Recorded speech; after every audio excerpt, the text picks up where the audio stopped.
Greetings, ladies and gentlemen. Today is August 2nd. The trade deadline is over, and a lot of trades happened that we gotta talk about. Let's do it. Hello, everybody. My name is Steven. This is the middle of the order. How are we doing today? It is Friday, August 2nd, and we've got a lot to do and not a lot of time. Today is my girlfriend's birthday, so we've got a lot of trade deadline talk to go over. Happy birthday, of course. And kind of on the clock today, so we're going to try to power through as quickly as we can, but it's still going to be a lengthy episode here. That trade deadline is going to be a big segment, but we're going to get through it quickly and explain it all once we get there, of course. But for now, to kick off the episode, let's dive on into our series recap. Leading us off, we've got the Battle of Florida, a two-game set between the Marlins and Rays, and what do you know, they split the series. Rays take the first game 9-3. Marlins win the second game of the set 6-2, 1-1. They split it. That's your final there. Mariners and Red Sox, a lot of scoring early in the first couple of games here. The first one falls the Red Sox way as they take it 14-7. Mariners respond in game 2 with a 10-6 win on the road, and in the final game, the rubber match, it's the Red Sox that take it. They walk it off in the 10th inning. Rafael Devers doubles off the Green Monster. Red Sox win it 3-2 and take 2 of 3 from the Mariners. Blue Jays and Orioles are playing for a doubleheader for the first game here. James McCann gets hit by the pitch in the face. He suffers a broken nose, but he stays in the game. He powers through it, toughs it out. He also continues to play in this series wearing a face mask. So tough as nails that guy is, and tough is the Baltimore O's. They win the first game 11-5. Blue Jays take the second game 8-4 as they split the doubleheader. The next two games, though, would go Baltimore's way. A 6-2 win there. Jackson Holliday, a grand slam, his first home run of his career, and then 10-4 in the last game. Baltimore taking 3 of 4 from the Blue Jays. Guardians and Tigers, a division series that only has 2 games. Surprise, surprise. And surprise, surprise, the Guardians sweep the Tigers in the 2-game set. They win the first game 8-4 and then 5-0 in the second game and get a much-needed 2 wins there as they try to continue to hold off teams like the Royals and Twins. And speaking of the Royals, they are playing the White Sox. White Sox looking to get a win in the second half of the season, and they're not going to find it against the Royals. 8-5, 4-3, and 10-3. The Kansas City Royals looking good.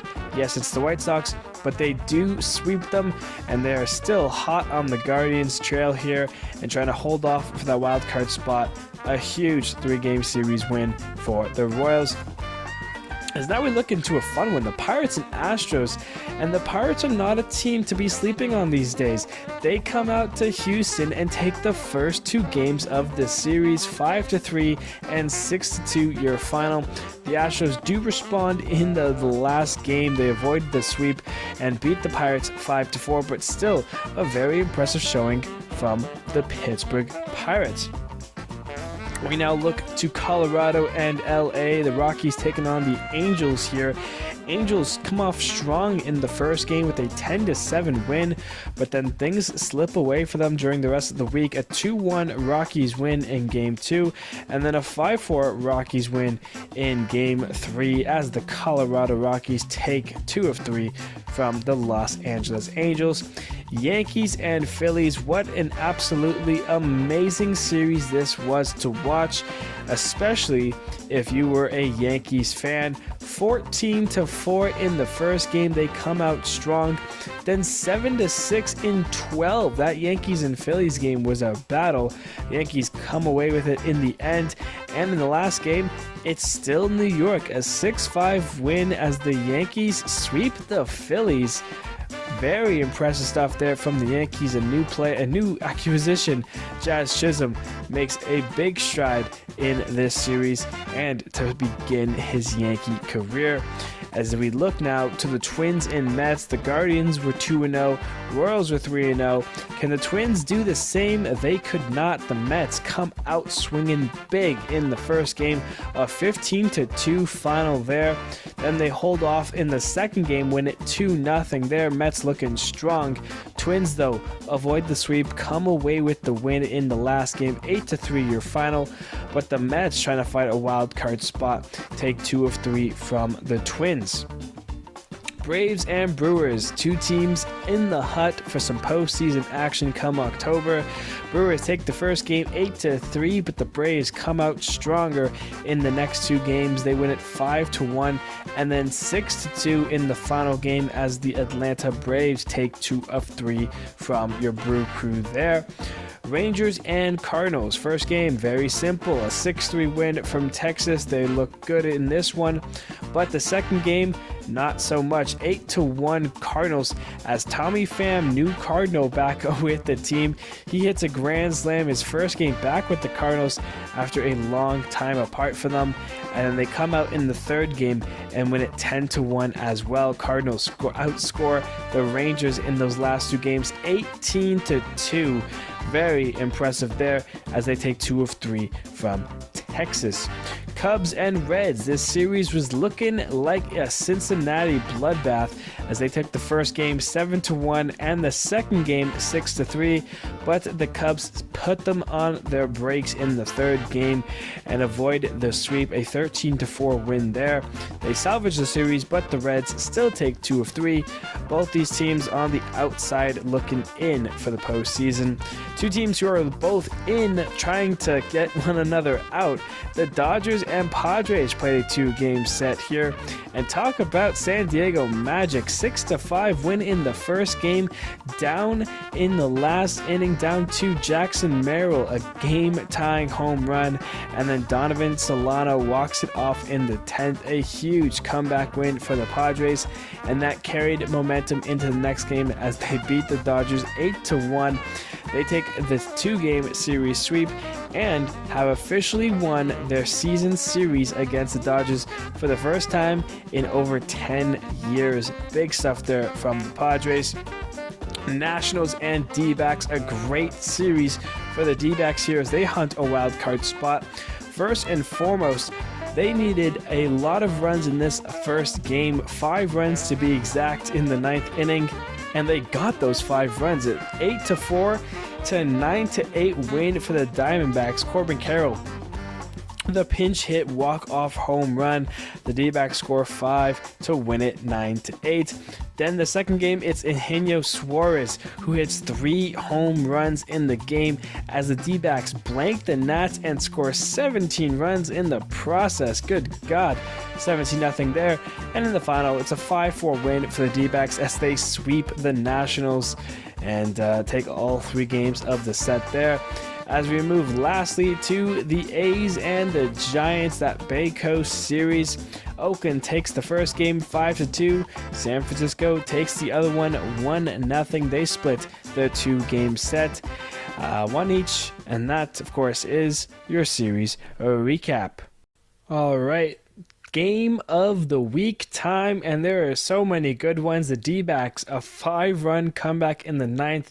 Yankees beat the Phillies in 12, but of course, San Diego with a wild one in their 2-game series set here en route to their season series victories over the Dodgers. We're heading to Tuesday here, and it got started in the top of the first. The Dodgers came out big. Gavin Lux, a sac fly, scored a run. Andy Pages, a 2-run single there, and then Kevin Biggio hits his 5th home run on the season. A 2-run shot makes it 5-0 LA early in this one. But here comes San Diego. Bottom second, Manny Machado gets them on the board. A solo shot, his 15th of the season.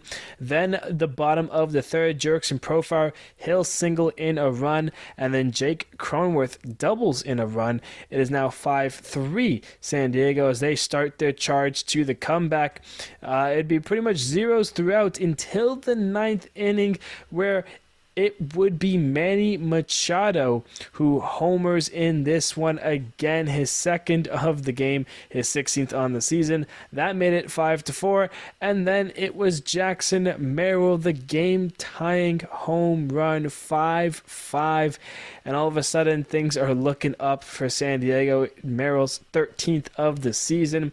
They hold the Dodgers in the 10th, and then with the bases loaded, Donovan Solano singles in a ground ball through the hole on the left side of the infield past the diving third baseman, and the Padres walk it off and beat the Dodgers 6-5. Your final. A great outing from Tyler Glasnow kind of goes to waste, and the Padres, surprise, surprise, are in the mix here. How close are they behind the Dodgers? It's still going to take some work, but San Diego is looking good. The 6-5 win, and that is your game of the week. All right, let's get into the weeds here. The trade deadline was Tuesday. Lots of trades happened. We're going to go over them really quickly. I'm going to be talking about a couple of them specifically in depth after so, but for now, this little part here, this is just going to be looking at trades that happened. I'm not going to go into stats. I'm not going into the prospects. Just going to go into numbers here and kind of get through it just in case you missed anything. This is a fully in-depth, not in-depth, but fully just all the players, the swaps that happened. I did it in order of the trades that were coming out, so it's not by like, oh, all of the players the Twins got and then all the players the Pirates got.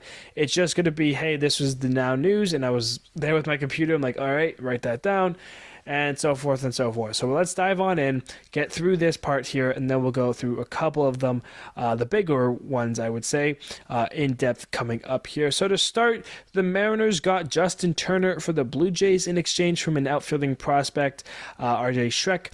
The Guardians, they get Lane Thomas from the Nationals. They sent 3 prospects the Nats' way. Then the Dodgers picked up Ahmed Rosario from the Rays for a prospect.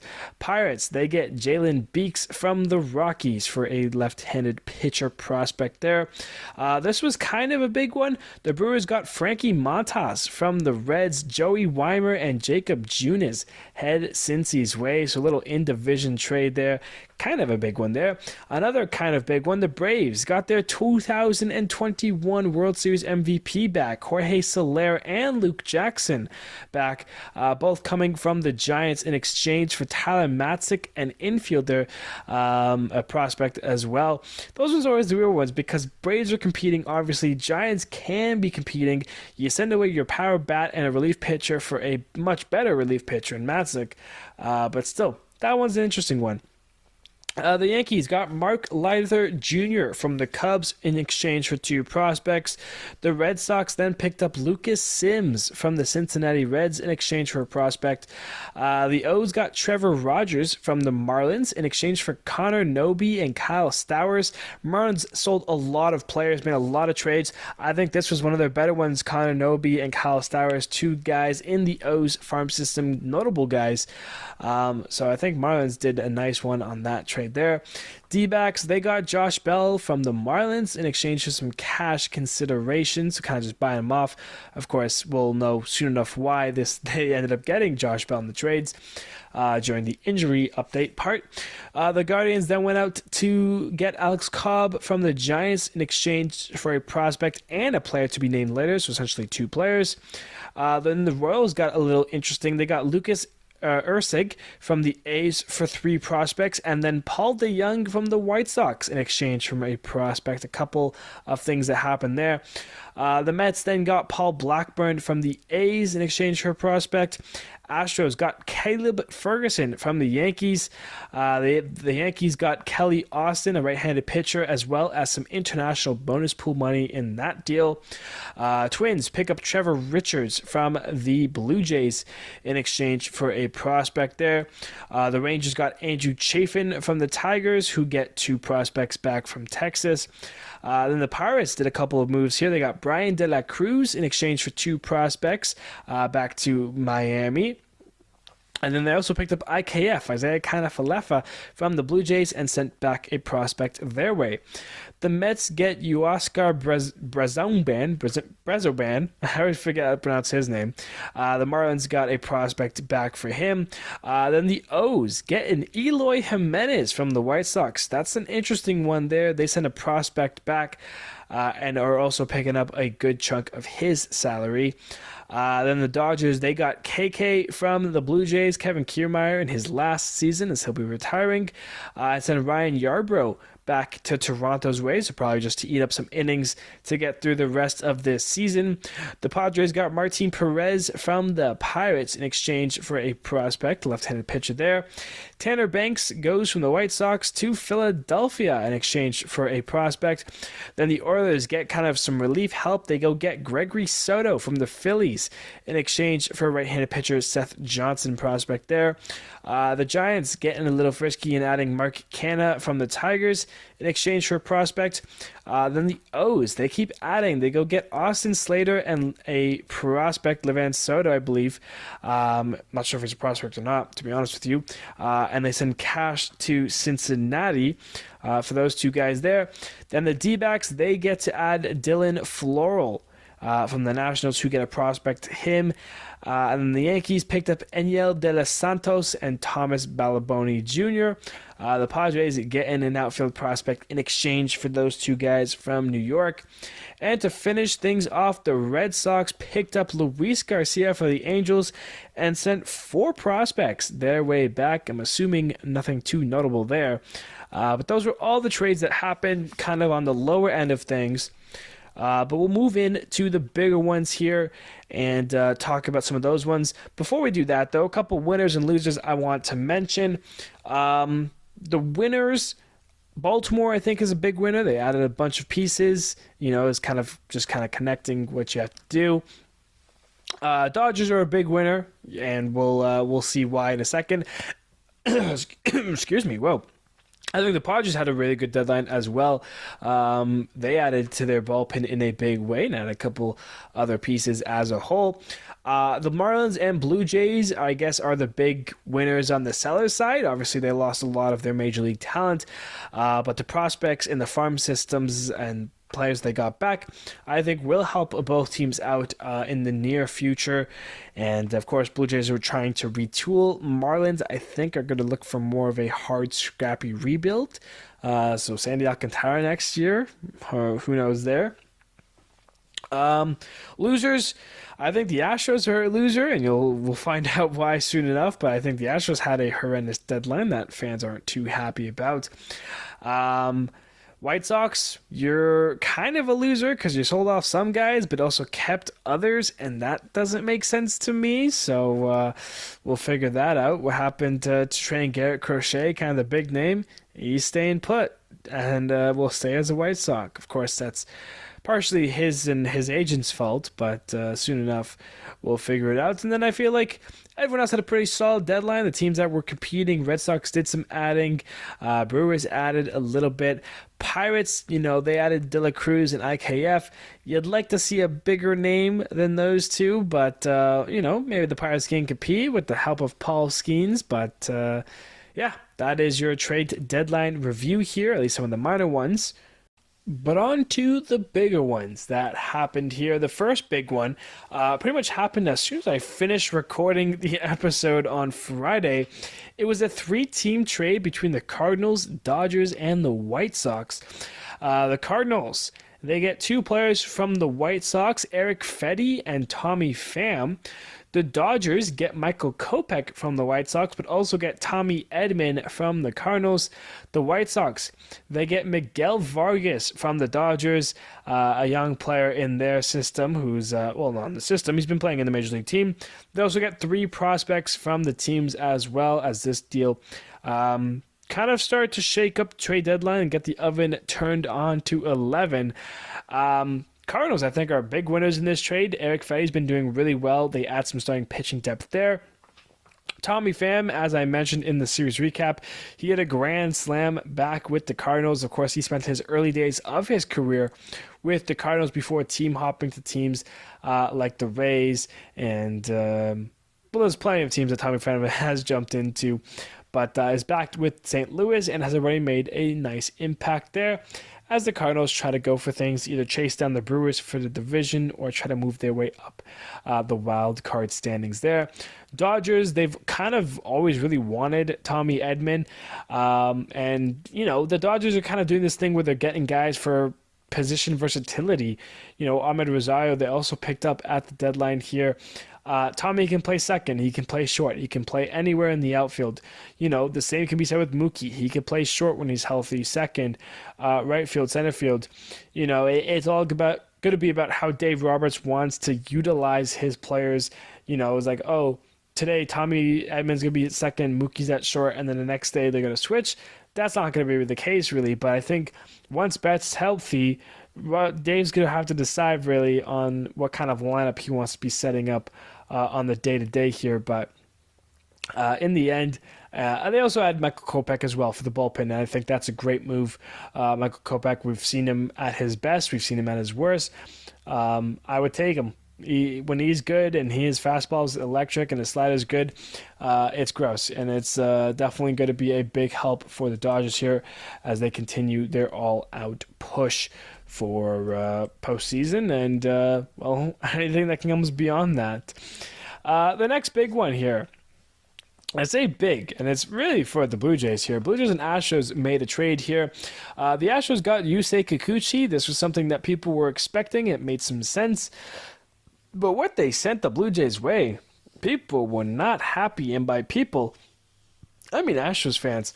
They sent their two of their top prospects, really, in right-handed pitcher Jake Bloss as well as Joey Loperfido. Both have been up in the majors this year and have done well.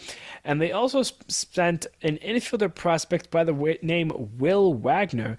And if the last name is familiar, it's because he is the son of Hall of Fame closer, really, Billy Wagner, who has been an absolute star in his heyday. And that's three kind of top prospects, or at least two top prospects, and a, son of an amazing pitcher. For Yusei Kikuchi, who has an ERA kind of close to 5, realistically. Obviously pitching depth is important, and it does make sense. But then you look at some of the stuff on this list here, and you're like, okay, well, this team got this starting pitcher and paid this price, so why did we pay all of these guys for Kikuchi? It just didn't make a whole lot of sense at the time. Still doesn't, and probably will never do it. Looking back, it's going to be very hard for the Astros to justify this trade, especially if Kikuchi does not re-sign with the Astros or re-sign somewhere else. It'll be very interesting to see what happens there, but Blue Jays kind of got niced by the Astros here in this trade. Definitely landing some big fish and some big prospects to help with their rebuild here. Padres made a move, and they made a big one. They go out to the Marlins, and they pick up Brian Hoeing, but more importantly, Tanner Scott, one of the best left-handed pitchers coming out of the bullpen this year. They did have to pay a pretty penny to get him. The Marlins are getting left-handed prospect Robbie Snelling, left-handed prospect Adam Mauser, infielder prospect Jay Beeshers, and of course infielder prospect Graham Pauley, who spent some time with the big league club this year. Of course, apologize to the poor grammar if I'm mispronouncing some of these names here. The prospects, young guys, and a lot of names here. I'm glad I'm not saying all of them, or at least I didn't say all of them. But yeah, the Padres, losing Josh Hader kind of has been a big blow in a way. But, guys like Robert Suarez have definitely held that pin together. I think adding Tanner Scott just gives them an option for that lefty. And that's a big one, because Scott, obviously, in this situation, when you think of the Padres, their big rival is the Dodgers. And who are some of the best players on the Dodgers? Freddie Freeman and Shohei Ohtani, both left-handed batters. Not to say that these guys can't hit left-handed pitching, but it is probably a little bit harder for them. Tanner Scott, being that lefty, kind of counteracts the Dodgers with Freeman and Ohtani, and that is a big thing for San Diego. I think it's a big reason why they went out for this trade and paid the price that they did. So San Diego getting their fish. That's going to help them out in the long run here. But the Dodgers do respond in their own unique ways. All their pitchers are hurt, so of course they needed some starting pitching. They went out and got Jack Flaherty from the Detroit Tigers in exchange for catching prospect Theron Lorenzo, and infielder prospect Trey Sweeney, who we've heard about before. When you look at a trade like this, and Jack Flaherty, as amazing he's been this year for those two guys, and then you look at the Astros trade, this is kind of the big head-scratching move that people are comparing it to, saying, well, you could have got Flaherty here. This is my counter to that, because I think there is a reason why the Dodgers didn't have to pay up so much more for Jack Flaherty's services. And that's because there's apparently the Yankees had an agreement with the Tigers to acquire said pitcher, Jack Flaherty, but last minute backed out because of medical concerns. So what I think happened here was that Detroit had shopped Flaherty around, got a couple of offers, found one they liked with the Yankees, but the Yankees said, hold on, we want to check something. And after seeing what they saw, whatever medical concerns it was, they backed out. And at this point, there was probably just a few minutes before the deadline officially hit zero. So they didn't have time to really negotiate anything else with any other teams. They just looked at their second best offer, saw it was the Dodgers for Trey Sweeney and Lorenzo, and went for it. And I think that is the case. We've seen this before in the deadline in the last kind of 5-10 minutes.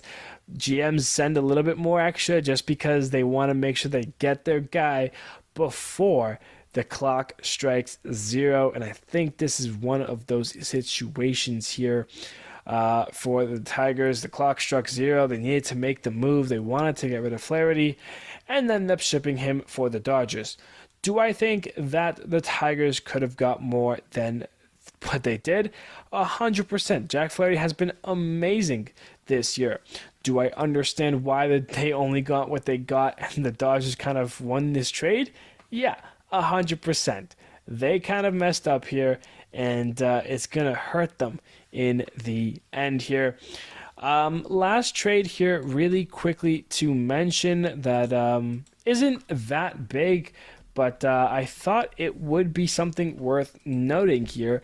The Rays and Cardinals made a swap for some Major League talent. The Rays are getting outfielder Dylan Carlson, while they send relief pitcher right-handed Sean Armstrong to St. Louis. Now, the Rays, of course, devil magic. That's their whole shtick. They got something in the water there and turned guys into absolute beasts. And that, I think, is something they've been doing now for a couple of years, where the players come over and they just kind of fix it, whether it be in the pitching department or even the offense. The last time I remember the Rays and Cardinals made a switch, the Cardinals sent the young Randy Arozarena to Tampa Bay, and then Randy had a 2020 postseason that will never be forgotten. So, it's kind of similar to the Randy Arozarena story. The Rays get Dylan Carlson from the Cardinals, and he could now be the new Randy Arozarena and kind of pop off and figure things out in Tampa Bay. I'm sure Randy and him have had a talk since the deadline. And, because they probably were in the same farm system, probably played a lot of games together. And it makes sense for Carlson to naturally be curious about Tampa Bay's style. And those were all of the trades that happened in this year's trade deadline. Alrighty, with that all being said, we'll take a look at a couple other news here. Jazz Chisholm, New York Yankee Jazz Chisholm, of course. A lot of these guys who got traded are making debuts and doing all their stuff for new teams here. Jazz made his debut against the Red Sox Sunday as a Yankee, and was, I think, 1 for 5 and had a stolen base. Nothing too crazy. The Yankees had their series against the Phillies, and I think this plays a part in it because, of course, Jazz, playing on the Marlins, was in the NL East, played the Phillies a lot. Jazz had a phenomenal season, phenomenal series to kind of really introduce him to the Yankee faithful and nudge his way into the hearts of some New York fans. So far, in 4 games as a New York Yankee, Jazz Chisholm is 7 for 19 with 4 home runs. He hit 4 home runs in this series against the Phillies, 2 in the game, and then 1 and 1. So he hit all home runs, hit a home run in every single game against the Phillies. He's already collected 8 RBIs, a stolen base, only struck out twice. He has a .368 batting average and a 1.4 OPS. Of course, only 4 games, not even 20 at-bats, a very small sample size, but still a nice change of pace for him. And he's been killing it so far with the Yankees. So good for Jazz, and I'm sure Yankee fans so far are extremely happy about the trade that they got there. Jackson Holliday, we mentioned, he was called up earlier in the year, struggled mightily, got sent down. All of this time we were waiting, but he is back in the majors and playing in some baseball. And of course, as mentioned, he hit a grand slam back for his first career home run. A pretty special moment there. A kid and his father dropped the ball off for him afterwards. That went all the way onto the street there in Baltimore. A big moment for Holliday indeed. And that's what I gotta say about that. And of course, last thing to kind of mention here, with the 3-game sweep to the Royals getting lost, the White Sox losing streak is now at 17 and only growing. They have a series with the Twins, I believe. So Minnesota, you definitely gotta keep it going, keep the White Sox losing streak alive, and get in there and win some ball games, because that is definitely what you gotta be doing at this time of the year.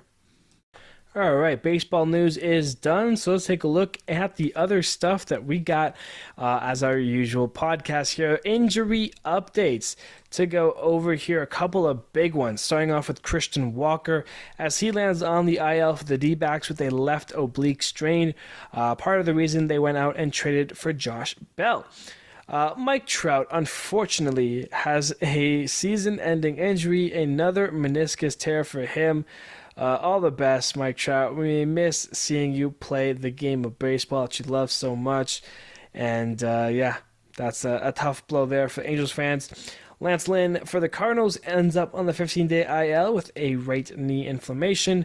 And then Jordan Westburg from Baltimore. He has he fractured his right hand, and they're hopeful that he's able to return for the end of the season and the most likely start of playoffs. So that would be big for Baltimore. But those are the injury updates for us here today. As we now take a look at our outstanding performances. Not the craziest of lists, I will give you that, but still a list regardless. Sean Manaea for the Mets, 7 innings pitched, 2 hits, no earned runs, a walk, and 11 strikeouts. Pretty impressive stuff there. Jonathan Cannon for the White Sox had a very impressive game, all odds considering. 7 innings pitched, a hit, an earned run, a walk, and 2 Ks to his name there. J.P. Sears from Oakland, 7 innings pitched, 3 hits, no earned runs, a walk, and 9 Ks. Followed up by Ryan Nelson for the D-backs, 7 innings pitched, 2 hits, no earned runs, 2 walks, and 9 Ks. Michael McGreevy made his MLB debut with the Cardinals this past week and looked good. 7 innings pitched, 5 hits, an earned run, a walk, and 3 strikeouts. I'd say that's a pretty fine day for your first day as an F1 driver, or at least a driver in general. I don't know what I was thinking about in that moment. What did I just say? I am exhaustedly tired. I must be. Zach Gallen, 6 innings pitched, 6 hits, 1 earned run, 1 walk, 6 Ks. Why do I got F1 on my mind? Lastly, Logan Webb, 9 innings pitched, 5 hits, no earned runs, a walk, and 6 Ks. A complete game shutout for Logan Webb and the Giants. Good stuff all the way around. Those 6 pitchers, scratch that, 7 pitchers are your your outstanding performances. Yeah, I have no idea what I was saying. Michael McGreevy, MLB debut with Cardinals, and somehow got that to F1. I have no idea. The stat leaderboard is our next little segment here. Looking at things from afar, there isn't too many changes to the leaderboard. Bobby Witt, a great month of July, has helped raise his average, is now 350. He leads the league in hits with 153 and is chasing Judge for that potential AL MVP. Judge, on the other hand, though, has 39 home runs, has 99 RBIs. He is doing fine on his own. Bobby Witt Jr. leads it in runs with 93. Soto in walks with 89.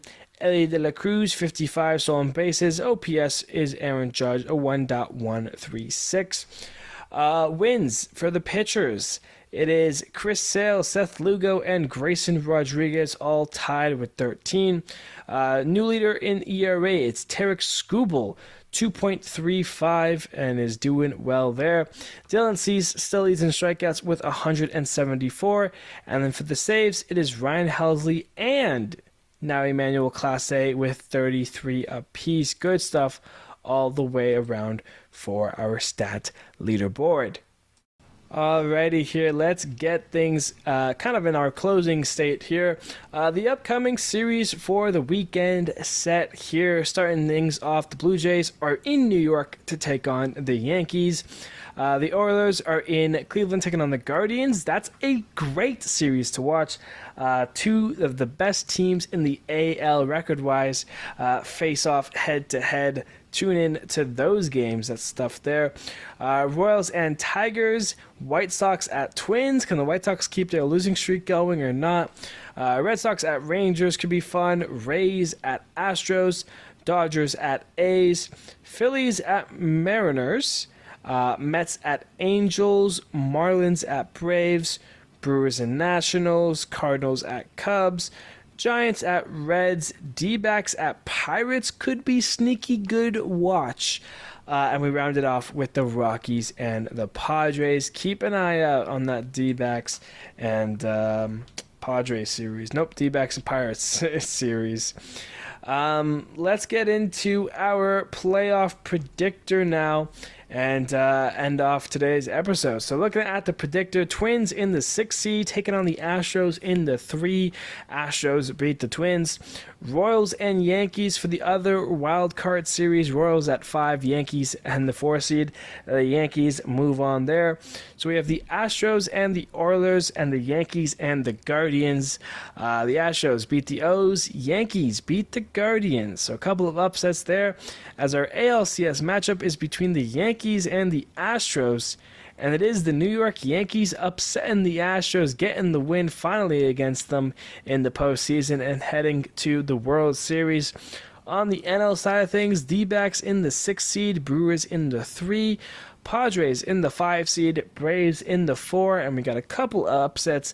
D-backs and Padres beat the Brewers and Braves and head to the NLDS, where it would be D-backs and Dodgers, Padres and Phillies. We've seen these matchups before in recent years. D-backs still beat the Dodgers. Phillies still beat the Padres, as we have a D-backs and Phillies NLCS. Guess what? That was the NLCS last year. D-backs beat the Phillies. This time, Phillies getting it better over the D-backs, which means our World Series matchup is the Yankees and the Phillies. And in this one, it is the Yankees who beat the Phillies and are your 2024 World Series champs if the postseason started today. Ladies and gentlemen, that is going to do it for today's episode. A little bit tired, a little bit busy with the mindset, of course, with the birthday I have to go and celebrate. And yeah, trade deadline happened, and we are in August. Dog days of summer are here. On Monday, Player of the Month for June. We got that to go over, so lengthy stuff there as well. And yeah, that's all I got for you guys. So thank you, everybody, so much for listening. I appreciate you all, and I will see you on Monday.